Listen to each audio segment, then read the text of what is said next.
حضرت اسما بنت امیس رضی اللہ تعالی عنہا کا فرمان ہے کہ نبی کریم صلی اللہ علیہ وآلہ وسلم نے بنو جعفر کو دیکھا تو فرمایا یہ اتنے کمزور کیوں ہیں، کیا یہ فاقہ کرتے ہیں؟ تو حضرت اسما فرماتی ہیں یا رسول اللہ صلی اللہ علیہ وآلہ وسلم یہ فاقہ نہیں کرتے۔ تو آپ نے فرمایا کہ یہ بیمار رہتے ہیں؟ تو حضرت اسما بنت امیس رضی اللہ تعالی عنہا نے فرمایا نظر بد کی وجہ سے یہ دونوں بہت زیادہ بیمار رہتے ہیں، جس کی وجہ سے بہت زیادہ کمزور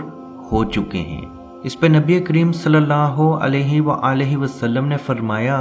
ان دونوں کو نظر بد سے بچاؤ کا دم کرو، کیونکہ نظر بد حق ہے، اور اگر تقدیر سے کوئی چیز سبقت لے کے جانے والی ہوتی تو وہ نظر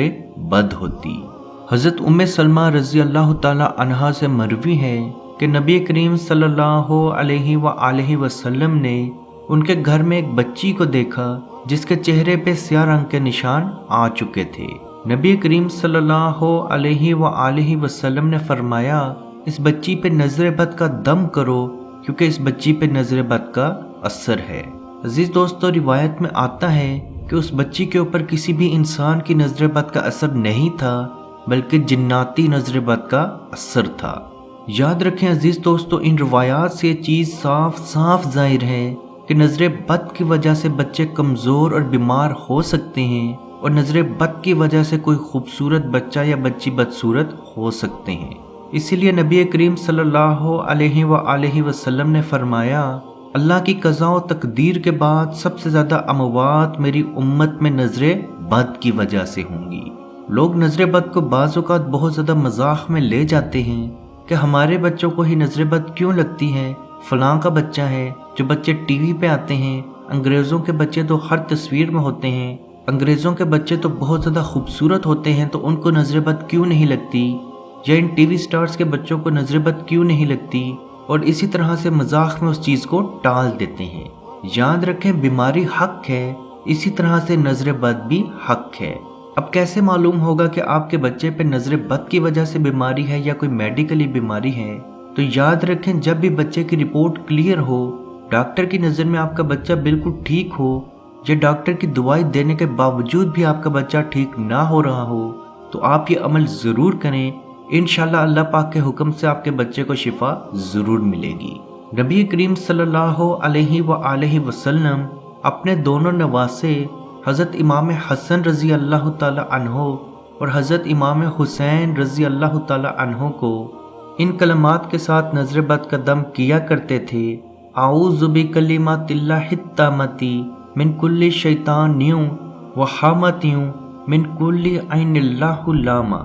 میں تم دونوں کو اللہ تعالیٰ کے کامل کلمات کی پناہ میں دیتا ہوں، ہر شیطان اور ہر زہریلے جانور سے اور ہر لگ جانے والی نظر سے۔ اور عزیز دوستو، اس دم کو آپ نے 7 مرتبہ پڑھنا ہے، اور 7 مرتبہ اس کے ساتھ سورہ فاتحہ اور ایک مرتبہ سورہ فلق اور سورہ ناس، اول و آخر ایک مرتبہ درود شریف پڑھنا ہے، اور اس بچے کے اوپر آپ نے دن میں 2 دفعہ صبح اور شام دم کر دینا ہے، اور اگر ہو سکے تو ایک پانی کے گلاس پہ یہ دم کر دیں اور اس بچے کو یہ پانی بھی ضرور پلائیں۔ انشاءاللہ اللہ پاک کے حکم سے وہ بچہ مکمل طور پہ شفا یاب بھی ہوگا، اس کی نظر بد ٹوٹ بھی جائے گی، اور اگر وہ بدصورت ہو چکا تھا یا بہت زیادہ کمزور ہو چکا تھا تو اللہ پاک کے حکم سے وہ شفا یاب ہو جائے گا۔ نبی کریم صلی اللہ علیہ وآلہ وسلم کا فرمان ہے جو شخص یہ کلمات پڑھے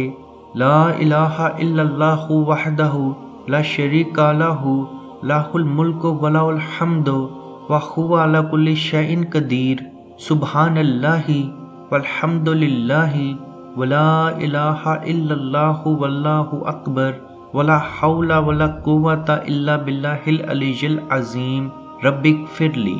اللہ کے سوا کوئی معبود نہیں، وہ اکیلا ہے، اس کا کوئی شریک نہیں، اسی کی بادشاہت ہے اور اسی کے لیے ہر قسم کی تعریف ہے، اور وہ ہر چیز پر کامل قدرت رکھتا ہے۔ اللہ پاک ہے اور سب تعریفیں اسی کے لیے ہیں، اور اللہ کے سوا کوئی معبود نہیں، اور اللہ سب سے بڑا ہے، اور اس کی مدد کے بغیر نہ ہی کسی کو گناہ سے بچنے کی ہمت ہے اور نہ ہی نیکی کرنے کی طاقت ہے، اور اس کی تمام طاقت بے شک اللہ ہی دینے والا ہے، اور اے میرے رب مجھے بخش دے۔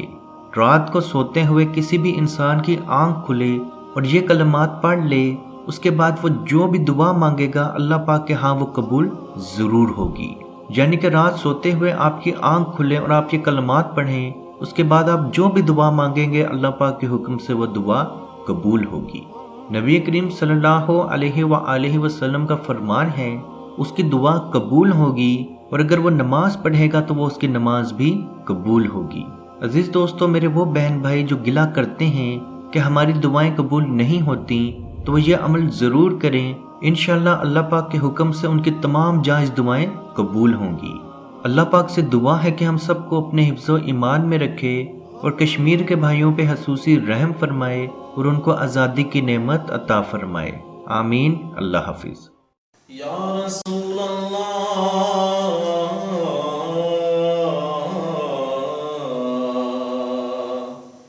انظر حالنا، یا حبیب اللہ اسمع قالنا، اننی فی بحر غم مغرق ہز یدی سہل لنا اشقالنا۔ اے مالک و مولا کریم آقا صلی اللہ تعالی علیہ وسلم کے توسل کے ساتھ، اے مالک ہمارے اٹھے ہوئے ان گندے ہاتھوں کی طرف نہ دیکھ، مالک اپنا رحم اور اپنا کرم فرما، مقبوضہ کشمیر کے مسلمانوں کو آزادی کی نعمت سے مالا مال فرما۔ اے اللہ اس حال کے اندر جب کہ ان پر ظلم و ستم ہو رہے ہیں، اس قدر ان پر مصائب اور آلام ہیں، اے مالک و مولا اس ماہ مقدس کی مقدس گھڑیوں کا صدقہ اے اللہ کشمیر کے مسلمانوں کو آزادی کی نعمت سے مالا مال فرما۔ اے مالک جو ان پر مصائب اور آلام بارش کی طرح برس رہے ہیں، اے مالک تو اپنا خاص فضل اور اپنا کرم فرما، ان کی اس آزمائش کو، اس امتحان کے اندر ان کو کامیاب فرما، ان کی اس آزمائش کو دور فرما۔ اے مالک و مولا اپنا کرم فرما، ان کو آزادی کی نعمت سے مالا مال فرما۔ اے مالک ہم گناہگار سیاہکار جو بھی ہیں تیرے محبوب کی امتی ہیں، تجھے تیرے نبی علیہ السلام کا اس کی محبوبیت کا واسطہ دے کر تجھ سے دعا مانگتے ہیں۔ اے مالک کشمیر کے مسلمانوں کو آزادی کی نعمت سے مالا مال فرما۔ اے مالک ملک پاکستان کو استحکام عطا فرما،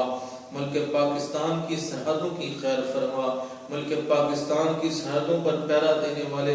نوجوانوں کو الہ العالمین ہمت اور حوصلہ عطا فرما۔ ملک پاکستان اور دنیا کے اندر اسلامی مملکت کے جتنے بھی حکمران ہیں، اے مالک ان کو شرم و حیا عطا فرما۔ اے مالک ان کو کفار کی آنکھوں میں آنکھیں ڈال کر بات کرنے کا حوصلہ اور ہمت عطا فرما۔ اے مالک و مولا اسلامی ملکوں کو اکٹھے ہو کر اے مالک و مولا کشمیر کی سلامتی کے لیے، حق ارادیت کے لیے آواز اٹھانے کی توفیق عطا فرما۔ اللہم ربنا تقبل منا انکا انت السمیع العلیم وتب علینا یا مولانا انکا انت التواب الرحیم۔